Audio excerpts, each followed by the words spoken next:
a dit, il y a une fille qui ne sait même pas que je suis en train de parler d'elle en ce moment. Mais quand je lui ai serré la main, l'Éternel a dit, enceinte. Puis il s'est tourné vers moi et m'a dit, Nathalie, c'est toi. L'Éternel est en train de te dire que rien n'est impossible pour lui. Puis, en avril 2011, alors qu'elle était de sortie avec Paul pour son anniversaire, Nathalie se mit à croire que l'impossible était devenu réalité. Elle a dit, tu sais, je crois que je veux rentrer. En fait, nous allons prendre un test de grossesse à la pharmacie. Et moi, j'ai répondu, quoi? Un test de grossesse? Comme Nathalie l'avait soupçonné, le test s'avéra positif. J'étais ravie. Je répétais, je savais qu'il le ferait. Je savais qu'il irait jusqu'au bout. Mais avec la tumeur mettant Nathalie et le bébé en danger, elle consulta le docteur Douglas Montgomery, spécialisé dans les grossesses à haut risque. Il s'assura que le couple comprenne bien quels étaient les risques. Nous pouvions perdre le bébé, ou nous pouvions avoir une naissance extrêmement prématurée.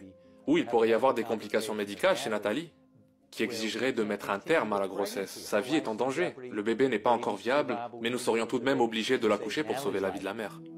Puis, à 28 semaines, l'une des nombreuses complications possibles se présenta. Nathalie développa un caillot de sang dans sa jambe. C'est à ce moment-là que je me suis inquiété pour sa vie.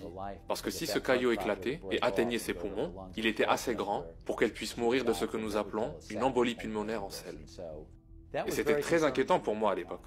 Donc, même si du point de vue naturel, on me disait, toutes ces choses vont arriver, tu vas mourir, ça n'a pas l'air bon, ça ne va pas. Le Seigneur me disait, non, tu ne vas pas mourir.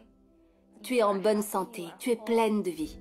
Le docteur Montgomery décida de transférer Nathalie à l'unité des soins intensifs du centre médical de Los Angeles, où elle serait surveillée 24 heures sur 24, 7 jours sur 7, au cas où le caillot se détacherait. En attendant, il l'a mis sous anticoagulant pour éviter que son état ne s'aggrave.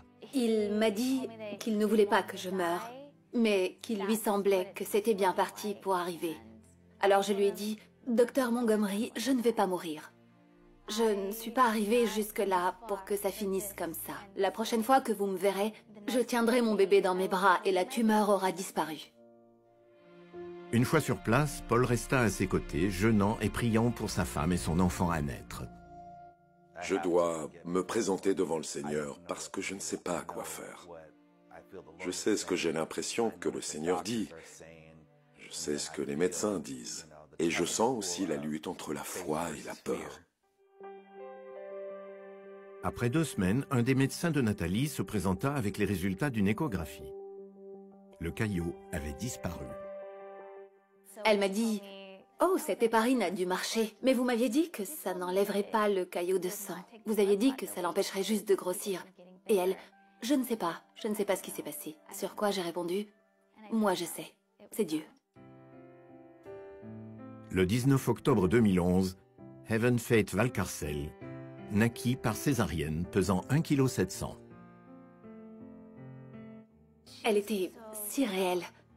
Et c'était tellement l'œuvre de Dieu. C'était très surréaliste.